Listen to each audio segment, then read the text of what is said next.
Olá, boa tarde. Estou esperando aqui para ver.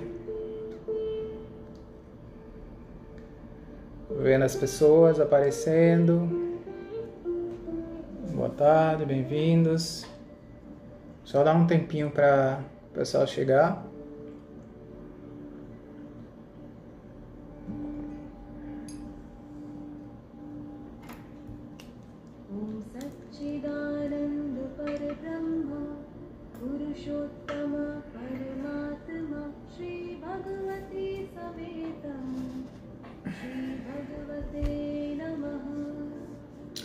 Olá pessoal, desculpe aí ficar encarando a câmera aí sem falar nada, é que eu vou vendo os números chegando.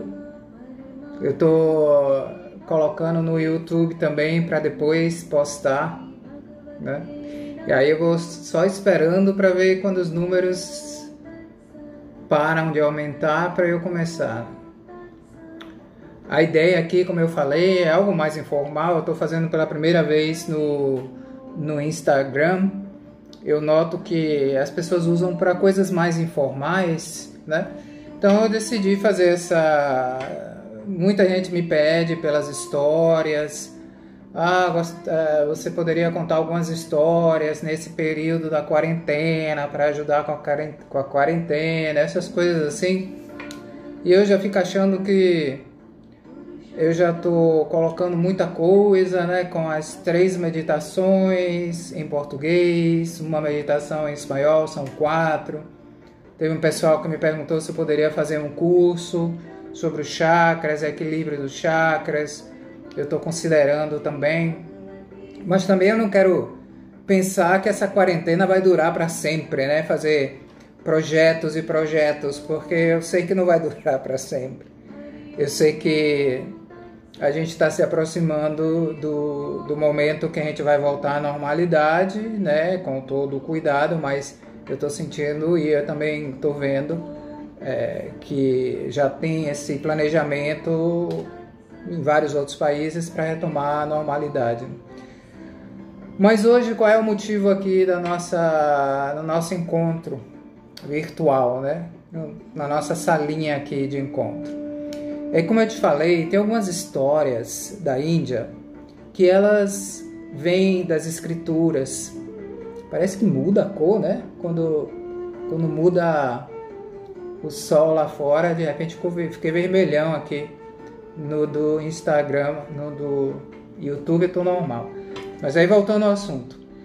Tem essas histórias na Índia que vêm das escrituras da Índia, vêm dos Vedas, vêm das escrituras que vieram depois dos Vedas, explicando os Vedas. E só para te dar uma ideia de tempo, o Ramayana, por exemplo, que tem toda essa história épica de Rama, Hanuman, Sita, é datado, né? É difícil você dizer na Índia que data é as coisas, mas vai entre 5 e 7 mil anos atrás. Isso é uma escritura moderna que vem, vamos dizer assim, explicar os Vedas, que Deus sabe, né, quando foi criado, porque a gente tem noção dos primeiros textos, 8 mil anos atrás ou até mais, mas a gente não tem noção de quando era transmitido, numa época muito antiga na Índia,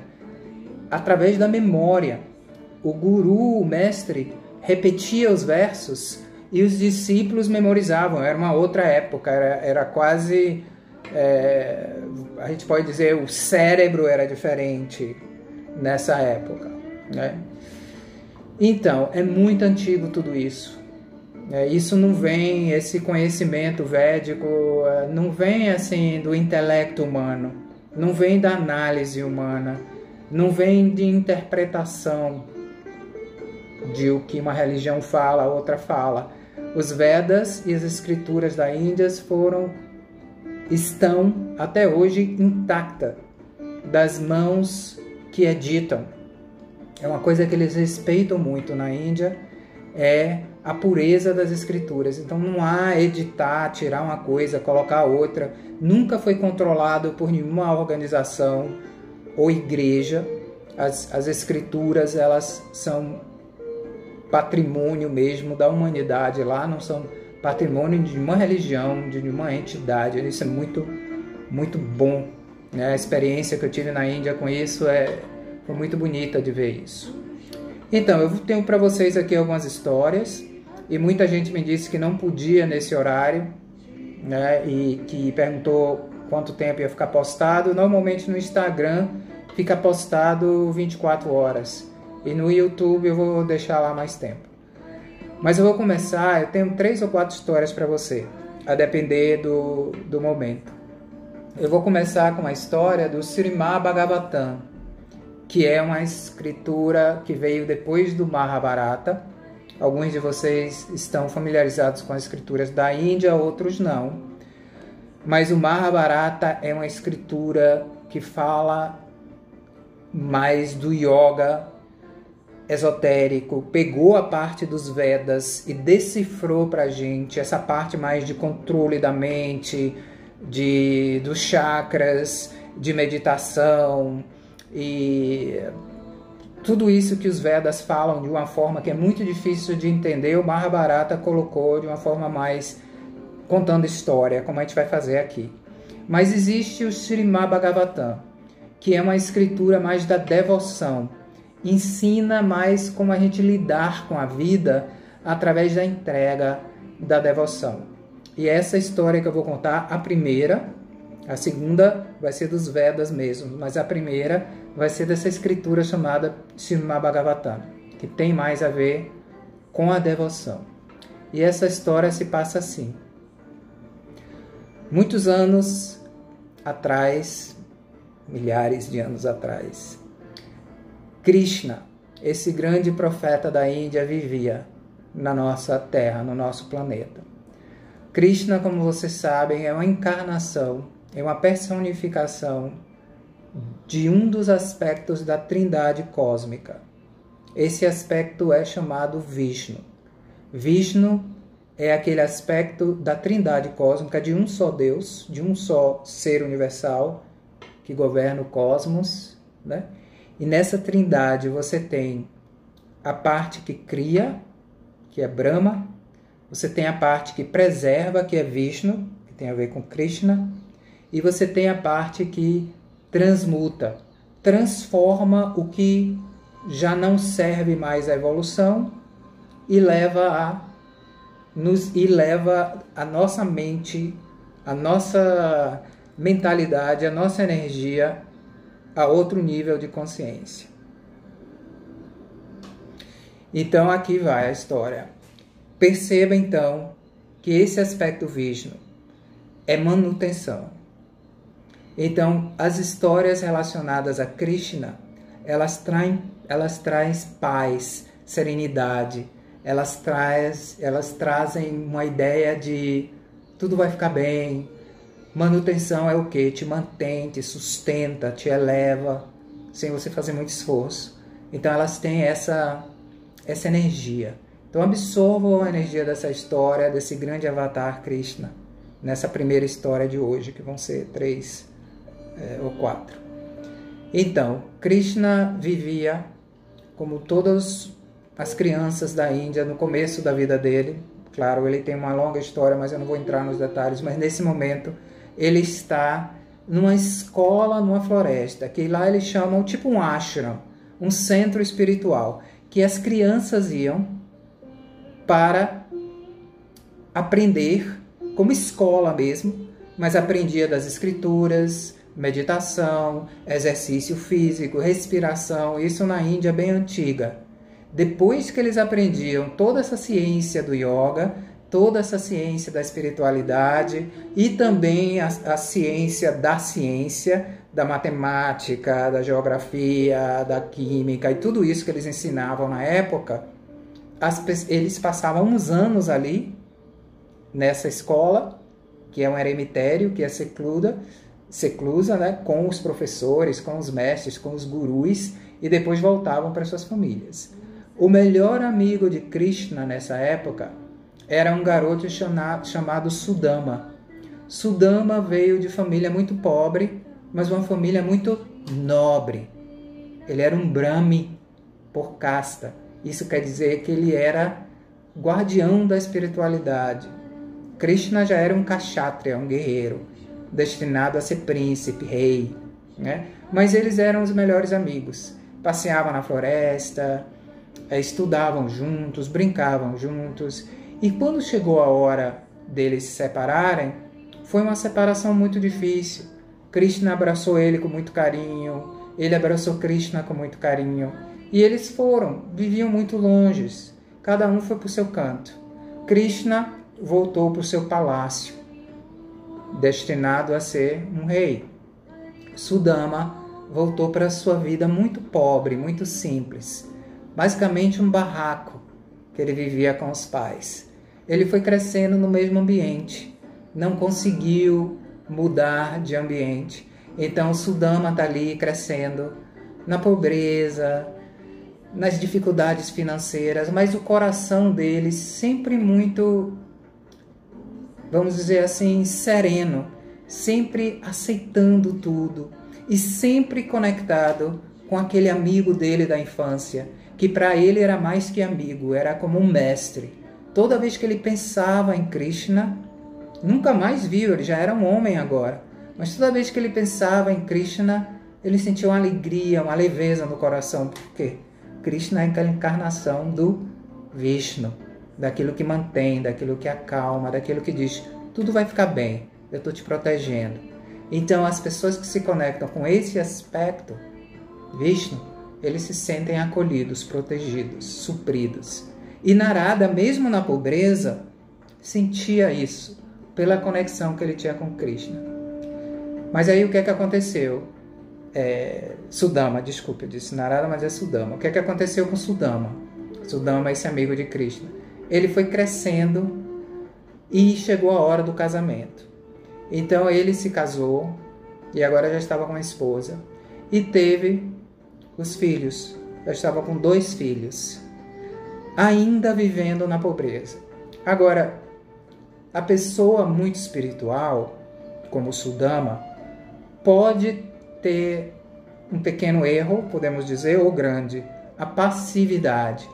Então ele estava tão em paz, mesmo com as dificuldades financeiras, com problemas de suprir a família, ele estava sempre naquele shanti, naquela tranquilidade. Mas aí a esposa começou a trazê-lo para a realidade da situação. Disse assim, nossos filhos estão com fome, eu só tenho essa roupa aqui do corpo, é o único sari que eu tenho, é a única roupa que eu tenho. Você trabalha de vez em quando, mas você parece que vive em outra dimensão, você vive lendo as escrituras, rezando e tudo, mas a gente precisa comer. Você sempre falou de um amigo seu, Krishna. Krishna é muito rico, Krishna é um príncipe, Krishna é um rei, ele pode te ajudar. Você fala da amizade que vocês tinham. Se ele soubesse o que a gente está passando, te garanto que ele ia ajudar. Não precisa pedir muito, mas peça algo para suprir. A gente não sabe o que vai comer amanhã. Aí Sudama muito triste, porque ele jamais... Ele tinha vergonha de incomodar Krishna. Ele tinha tanto respeito, tanto amor por Krishna, que ele não queria nem sequer importunar a presença de Krishna física. Ele sentia Krishna no coração. Mas aí a esposa insistiu tanto que ele decidiu que ia, com o coração pesado, porque ele não queria ir para pedir nada. Ele não queria ver o amigo dele depois de tantos anos para pedir ajuda financeira. Então o que é que ele faz? Ele vai andando, né? Mas se preparando, na verdade, para sair. Aí ele diz, mas minha esposa, eu não tenho nada para dar de presente, como é que eu vou daqui para lá chegar com as mãos vazias? É um costume na Índia você sempre levar um presentinho para uma pessoa que você ama, que você vai visitar, né? E lá você também é recebido como um rei, como um deus. Ele disse, a gente não tem nada. A esposa dele disse, não se preocupe. Ela pediu arroz da vizinha. Eles tinham muito pouco, mas na população pobre eles compartem o que tem. Aí ela pegou esse pouquinho de arroz e fez uma coisa que na Índia eles comem, que parece a nossa pipoca, mas eles fazem com o arroz. Em inglês é puffed rice, né? É arroz pipocado, arroz inchado. Bota na frigideira, frita e fica parecendo uma pipoquinha pequena, né? O arrozinho. E já que vamos dizer assim, o tira-gosto da população pobre da região, ela fez aquilo com pressa, porque ele tinha que sair para chegar antes do anoitecer. E ela não tinha nada para colocar, ela fez na panela, mas não tinha nada para colocar. Aí ela rasga um pedaço do sari dela, do único sari que ela tinha. Ela rasga, coloca o arrozinho dentro e faz uma trouxinha e dá para Sudama. Sudama, carregando aquelas sacolinhas, né, que os indianos usam assim de lado, botou ali e saiu caminhando, né? Era meado da manhã. Ele chegaria já no final da tarde, se ele não parasse, ele tinha que caminhar e caminhar e caminhar. Mas ele caminhou de um jeito assim, parecia que o coração, quando abre, a gente fica leve e a gente vai pisando em nuvem, né? Ele estava tão feliz que ia ver o amigo dele, Krishna, o mestre dele, na verdade, que ele foi andando assim que não viu nem o tempo passar. De repente, ele já estava na porta do palácio. E na porta do palácio, normalmente o que aconteceria? Guardas parariam, porque Sudama tinha uma aparência, naquele momento, de mendigo. Então, obviamente que a segurança pararia ele. Mas ao invés de parar, eles nem notaram a presença de Sudama. E Sudama entrou no palácio e parece que hipnotizado ou atraído pelo amigo dele, ele foi direto aonde Krishna estava no trono. Krishna é aquele ser, se você puder imaginar, que é tão evoluído, tão iluminado, que chega a emanar luz, emanar brilho. E Krishna sentado no trono, parecia que já sabia, né, que Sudama vinha, levantou quando viu Sudama, correu, abraçou Sudama, como eles se abraçaram na despedida, mas agora não com tristeza, com alegria, abraçou Sudama assim, apertado, os dois ficaram naquele abraço de amigo e irmão, que na Índia os amigos são como irmãos mesmo. Ele abraçou e ficou assim. Aí depois Krishna afastou e os dois tinham lágrimas nos olhos, se olharam nos olhos, tocaram as mãos assim. E Krishna disse: que alegria que você me deu, que alegria que você me deu.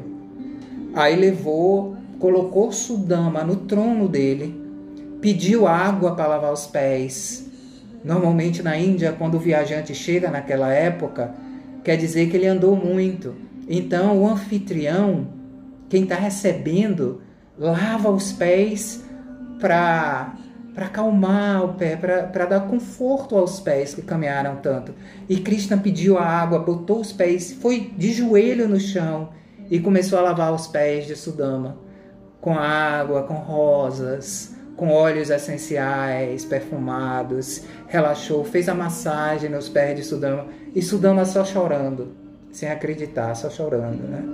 Aí depois Krishna secou os pés de Sudama, eles se levantaram e foram sentar num banco, né, mais longo. Aí Krishna olhou para ele, pediu uns docinhos, aqueles docinhos da Índia, o chai, e trouxeram aquela bandeja de prata, toda decorada, né, com aquelas iguarias de palácio. Aí Sudama se lembrou que tinha o presente. Aí ele olhou ao redor, tanta riqueza. Ele olhou a bandeja com iguarias raras. Na Índia eles usam às vezes até prata para fazer a comida. É uma prata comestível. A comida brilha, né? Aqueles temperos raros. Ele olhou aquilo e só baixou a cabeça. Nesse momento, Krishna, ele é onisciente. Ele olha para Sudama e diz: você não trouxe nada para mim? Aí Sudama só baixa a cabeça. Aí Krishna, que é sempre traquino, sempre brincalhão, pega a mochila dele, a bolsinha, e diz: aposto que tá aqui. Aí Sudama baixa a cabeça, ele enfia a mão e encontra a trouxinha. Ah, achei! É isso? Aí Sudama baixa a cabeça, mas com muita vergonha. Porque ele disse: meu Deus, o que é que ele vai querer com isso? Esse arroz frio, essa comida tão simples, assim, e aqui no palácio com tanta coisa. Mas aí sabe o que a Krishna faz? Ele abre a trouxinha e os olhos dele brilham, lágrima cai. Ele diz assim: arroz, pipoca de arroz, você não sabe quanto tempo eu tenho desejo de comer isso. Ninguém sabe fazer isso como as vilas pobres da Índia, onde eu vivi como pastor, onde a gente passou tantos anos na floresta. Ninguém aqui sabe fazer daquele jeito. Eu já estou cansado desses doces, dessas coisas caras. Minha alma ansiava por essa pipoquinha de arroz. Aí ele pega assim um punhadinho, bota na boca e parece que entra em êxtase. Sudama não acreditou, olhou assim e não acreditou, né? Ele mastigando aquilo, parecia que ele estava entrando em nirvana, samadhi, êxtase. Aí ele pega uma segunda punhado e coloca na boca e se deliciou mais ainda. Nesse momento a esposa de Krishna veio caminhando para ver o que estava acontecendo. E ela está lá olhando, né, a princesa, a esposa de Krishna. Aí Krishna vai e vai botar o terceiro punhado na boca. A esposa de Krishna segura a mão dele. Vocês só vão entender por que no final. E ele não consegue comer. Aí ela disse: Krishna, suficiente já comeu demais. Então deixa aí. Ela pegou o arrozinho e levou. Vou levar para você comer mais tarde. Aí levou. Sudama não entendeu nada. Krishna só sorriu. Krishna entendeu. Vocês vão entender daqui a pouco. Ele só sorriu, deu uma gargalhada assim. Essa minha esposa, ela é muito esperta. Aí eles continuam a conversar. Sudama nem passou pela cabeça dele pedir ajuda. Ele estava em outro estado. Ele estava com o coração preenchido. Ele estava com a alma transbordando de bem-aventurança, de alegria. Nem passou pela cabeça dele. Mas ele dormiu ali no palácio. Já estava anoitecendo. Krishna deu o melhor quarto do palácio. No outro dia de manhã, ele só disse: eu tenho que ir embora. Minha família me espera. Krishna abraça. Volte, Sudama, volte. Abraça, e aquele abraço de novo, aqueles que os corações se tocam, que as almas se tocam. E ele abraçou: volte, não espere tanto tempo para me visitar, senão eu vou ter que ir lá te procurar. Você sabe onde eu moro, eu sou mais fácil de encontrar. Mas como é que eu vou te encontrar? Eles se abraçaram e Sudama começou a caminhar. E começou a caminhar para casa. Aí veio na cabeça dele: meu Deus, não pedi. Né? Quando ele começou a sentir a caminhada, quando ele se lembrou da pobreza da esposa, dos filhos que estavam com fome, ele disse: meus, o que é que eu vou fazer agora? Eu não pedi ajuda, mas eu estou tão bem, mas eles não. Como é que será que eu vou conseguir passar essa paz que eu estou sentindo? Será que eu vou conseguir passar esse preenchimento que eu estou sentindo? E ele seguiu na caminhada dele, seguiu. Mas aí, quando ele estava se aproximando da casa, ele olhou para onde estava a casa e parecia outra coisa. Não parecia a casa. Parecia uma mansão, uma casa de pessoas que têm dinheiro. Ele disse: peraí, eu tô sonhando, eu tô delirando. É aqui, o rio tá ali, aquela pedra tá ali. Será que eu fiquei louco? Será que Krishna mexeu com minha cabeça? Será que eu pirei de vez? Aí ele foi entrando e, com o ruído do portão abrindo, a esposa sai da casa com os 2 filhos. Ela bem vestida, os meninos alimentados, e ela sai e se dirige a ele e disse: Sudama, o que aconteceu? Quando a gente acordou, a gente estava nessa casa e na nossa mente a gente nem sabia se a gente era pobre ou rico. Parecia que Parecia que nossa pobreza era um pesadelo coletivo, tanto meu como dos meus filhos. A gente acordou aqui, mas parece que a gente sempre viveu aqui. Esse é o lila divino. Que tudo, na verdade, é relativo. A gente está numa realidade, depois a gente está em outra e parece que a outra nunca existiu. Parece que foi um sonho. De repente a gente está numa realidade melhor e a realidade passada também. Se a gente souber desconectar, parece um sonho. Então, Sudama entendeu o que aconteceu. Né?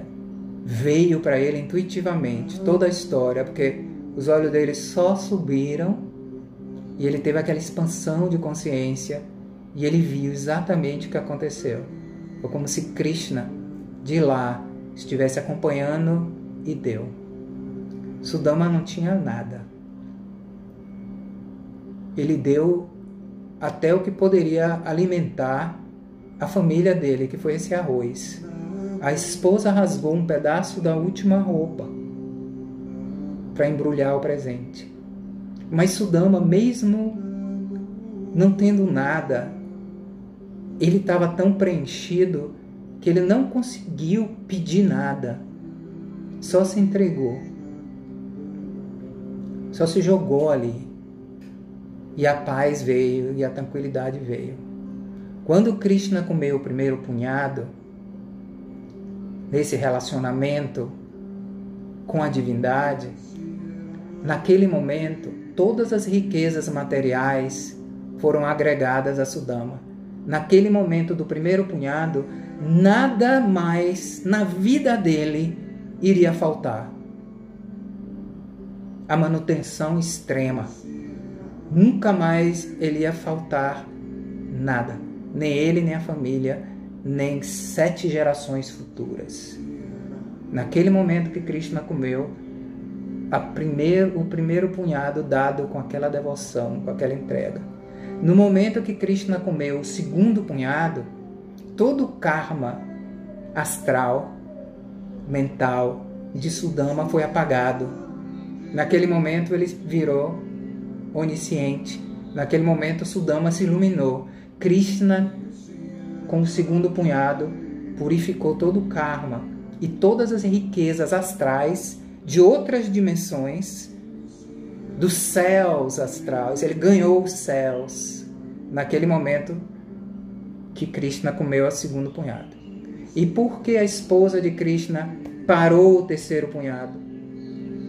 Porque Krishna estava tão extasiado com o amor do devoto dele, do discípulo dele, que ele estava a ponto de entregar com aquele terceiro punhado tudo que ele tinha, até a sua própria esposa. A esposa dele sabia que se Krishna comesse aquele terceiro punhado, ela ia ter que ir com Sudama. Tudo ele ia entregar, a própria existência dele. Ele ia desaparecer com aquele terceiro punhado. E Sudama em êxtase, vivendo aquele momento, sentindo aquele momento, só pôde de novo chorar. Só pôde de novo agradecer. Né? Essas histórias da Índia sempre apontam para a natureza ilusória do momento, como tudo pode ser transcendido com a transcendência mental, como tudo pode ser mudado com o entendimento mental, como o nosso nível de entendimento muda a nossa frequência interna, os nossos chakras, o nosso karma, e a nossa realidade muda. 2 pessoas podem estar vivendo a mesma realidade e tendo experiências diferentes. Uma pode estar se iluminando, uma pode estar se melhorando, a outra pode estar se deprimindo, ficando com raiva, culpando. Tudo depende da atitude mental, de acordo com essa filosofia. Então, Sudama tinha isso, e com a ajuda da grande força Vishnu, todos os bens também material foram adicionados. Foi projetado da atitude dele. Essa história me toca muito. Eu já conto ela desde a minha época que eu era monge. Sempre me dá um nozinho da garganta, porque essas escrituras da devoção realmente tocam o coração. Aqui não se fala de disciplina, aqui não se falou de meditação, de esforço, de penitência, aqui só falou de entrega. Mas vocês sabem muito bem, e se não sabem, pensem nesse assunto. A verdadeira devoção não é só cantar ou dizer eu te amo, meu Deus, não é. A verdadeira devoção é essa, é completamente se esquecer na entrega, é completamente se doar ao momento, ao amor, àquele abraço. E não existe mais nada ali. Então, a verdadeira devoção não é um estado fácil, esse estado que Sudama tinha, né? Então, o que é necessário antes? Aqui entra o nosso Shiva, né? Você sabe, Vishnu acolheu, protegeu, e a gente precisa dessa energia agora. A gente precisa desse acolhimento, a gente precisa da entrega, a gente precisa da proteção, da saúde, e as coisas estão melhorando e vão melhorar cada vez mais. Mas Shiva vem para tirar o que nos impede de ter essa atitude.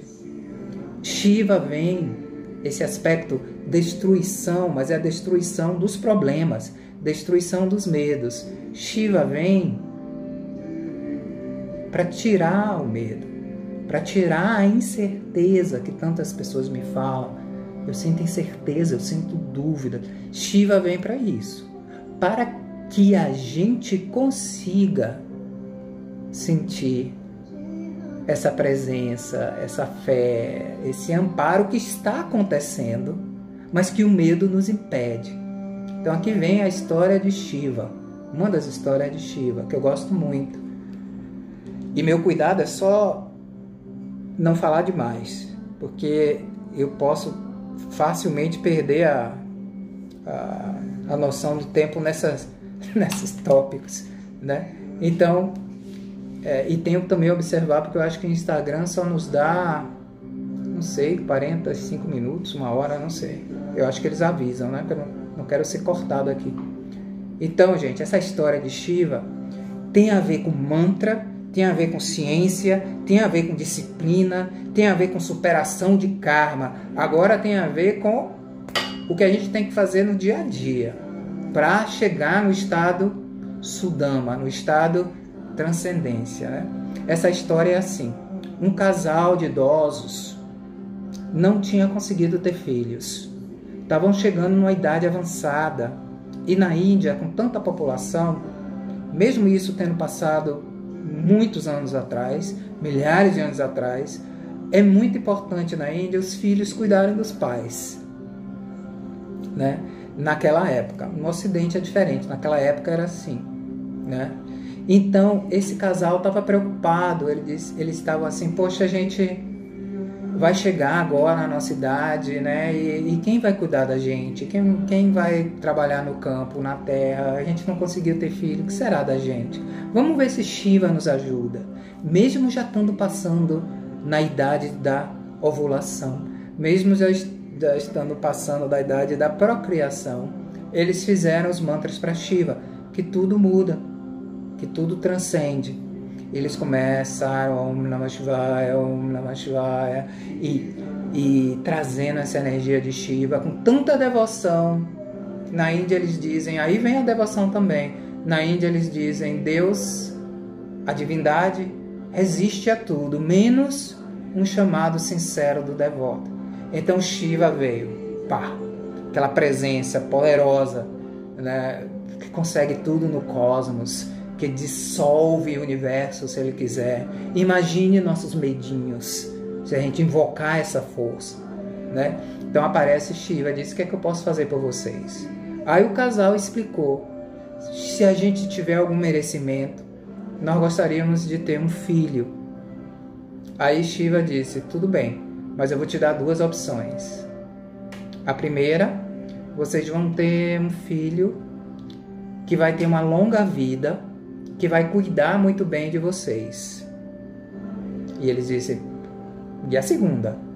A segunda, vocês vão ter um filho que vai trazer muita luz ao mundo, porque ele vai ter muita evolução, já vai nascer com muita evolução espiritual. Então ele vai ajudar o mundo a evoluir. Mas tem um probleminha. Ele só vai viver 12 anos. Poxa, que dilema. Aí o casal ficou entre um filho que ia cuidar deles ou um filho que ia ajudar a humanidade, a evolução do planeta. Aí pensaram um pouco. E como eles eram muito, muito profundos, muito sábios, muito devotos mesmo da divindade, eles optaram pelo mundo. Eles optaram por ajudar o mundo. Então eles escolheram a criança que ia morrer com 12 anos. Shiva concedeu. Ela ficou grávida. E passou os 9 meses. E a criança nasceu. E essa criança nasceu já com luz nos olhos. Todo mundo sentia. Não era segredo para ninguém. Mas era segredo sim, que ele não ia viver muitos anos. Isso era segredo. Eles não contaram a ninguém, nem a criança. E a criança foi crescendo. E foi emanando a luz. E foi ajudando muita gente. Mas aí chegou aos 11 anos de idade. E os pais começaram a ficar tristes. Os pais começaram a pensar, será que ela vai durar? Quanto tempo mais ela vai durar? Né? Nesse momento, a criança notou e perguntou para eles, o que vocês estão tão tristes? O que será que eu fiz de errado? Aí os pais finalmente contaram. A criança ficou tão tocada com aquilo e disse, eu não vou abandonar vocês nunca. Eu vou ficar com vocês o tempo que for necessário para cuidar de vocês. Eu não vou abandonar vocês. Mas eles disseram, meu filho, você foi um presente de Shiva. Você pertence a Shiva. E quando o seu dia chegar, a gente vai aceitar. A gente escolheu isso. A gente poderia ter escolhido um filho que ia ficar com a gente a vida toda. A gente escolheu você porque você é bom para o planeta, para a humanidade. Ele disse, tudo bem, eu vou continuar sendo bom para o planeta, mas eu vou também cuidar de vocês. E a criança foi para a floresta e começou a fazer trabalhos espirituais para superar isso. Começou a cantar mantra, começou a meditar, começou a trabalhar na estrutura energética. Uma criança yogi, uma criança determinada. E os meses foi passando, né? E finalmente chegou o dia do aniversário. Ele botou uma Shiva Linga, que é o símbolo de Shiva, no centro, e acendeu o incenso, e acendeu uma vela, uma fogueira, e começou a orar Om Namah Shivaya, Om Namah Shivaya, porque ele acreditava que se ele cantasse o nome de Shiva, a morte não ia poder levá-lo. Mas o Deus da morte veio, Yama, e o Deus da morte veio e disse, me desculpe, eu vou ter que levá-lo, seu dia chegou, é o decreto de Shiva, é a lei de Shiva. Aí a criança disse, eu não vou, e agarrou a Shiva Linga, e abraçou a Shiva Linga, como o Sudama abraçou Krishna, e abraçou a Shiva Linga, eu não vou. Aí o Deus da morte levou a criança, e ela caiu sem vida no chão. Nesse momento, gente, não acabou a história. Nesse momento parecia que a floresta toda começou a... Vou fazer até efeito aqui, ó. Começou a vibrar. Shiva veio. Shiva tem um aspecto, porque ele é o que transcende, ele é o que pega as obstruções, ele abre o caminho. E esse lado dele, da divindade, vocês podem ver outros aspectos da divindade na natureza também. Quando ele chegou, ele disse, como você pode levar essa criança? Como você pode tirar a vida dela? Falando com Deus da morte. Ela estava me abraçando, ela estava na minha proteção. Aí o Deus da morte disse, mas Senhor Shiva, o Senhor decretou, foi um decreto seu. Ele disse, eu não me importo com a minha lei. O amor transcende a minha lei. Ele estava me amando. Ele estava na minha proteção. Aí Shiva se acalmou, porque Shiva se acalma. Shiva tem aquele poder supremo, mas ele também se centra, né? Aí ele veio e disse assim, tudo bem. Aí trouxe o garoto de volta. O garoto abre o olho, volta à vida. Aí ele disse, meu filho, você é um filho muito querido meu e é um filho querido dos seus pais.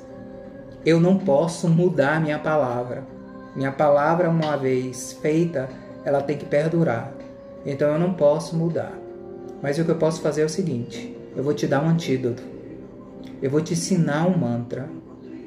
Vou te ensinar um mantra. Esse mantra é um mantra da imortalidade. Esse mantra é um mantra da cura. Ele vai beneficiar não só você, mas milhares de anos ainda aí na sua frente. A humanidade vai recitar esse mantra para cura, para proteção e para imortalidade. Não estou dizendo, gente, que com esse mantra você nunca vai morrer, nem nada disso. Mas é um mantra que tradicionalmente é o mantra da imortalidade. Aí ele ensinou: Om Triambakam Yajamahe Sugandhim Pushtivardhanam Urvarukamiva Bandhanat Mitro Mukchiyamamrita. Om Triambakam Yajamahe Sugandhim Pushtivardhanam Urvarukamiva Bandhanat Mitro Mukchiyamamrita. Esse mantra.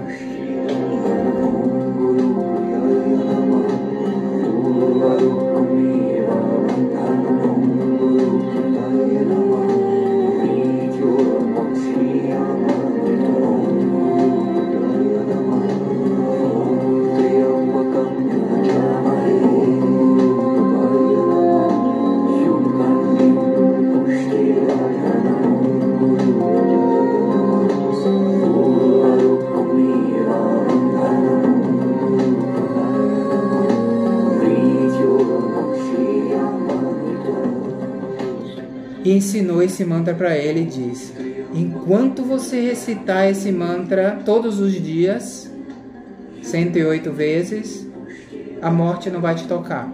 Quando você cansar de viver, quando você cuidar dos seus pais e quiser voltar para mim, para o seu reino celestial, você para de cantar esse mantra e no outro dia você vai embora.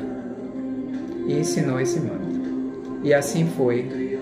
Ele voltou vitorioso, obteve vitória sobre a morte e voltou aos pais e viveu uma longa vida até quando ele quis.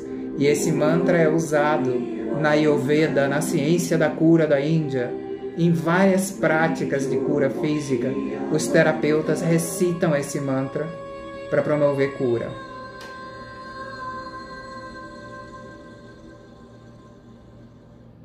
E eu vou encerrar com essa história devido ao tempo. Tá, gente?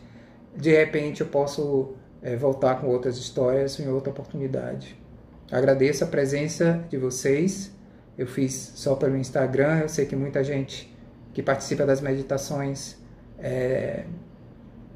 não ou tem Facebook ou tem Instagram. Mas eu vou deixar aí no Instagram um tempo e vou postar, né, no YouTube também. Um ótimo final de domingo para vocês que estão aqui na América do Sul, e para vocês que estão lá na Europa, uma boa noite, e para vocês que estão vendo esse vídeo depois, um ótimo dia, uma ótima semana. Tamo na corrente, tamo junto, falta menos, daqui a pouco a gente chega lá, normalidade, tudo que você quer fazer você vai fazer de novo, você vai ver. Om Triambakam Yajamahe Sugandhim Pushtivardhanam Urvarukamiva Bandhanat Mityor Mukchiyamamrita. Om Ham Jun Saha Om Ham Jun Saha Om Ham Jun Saha Namah Shivaya.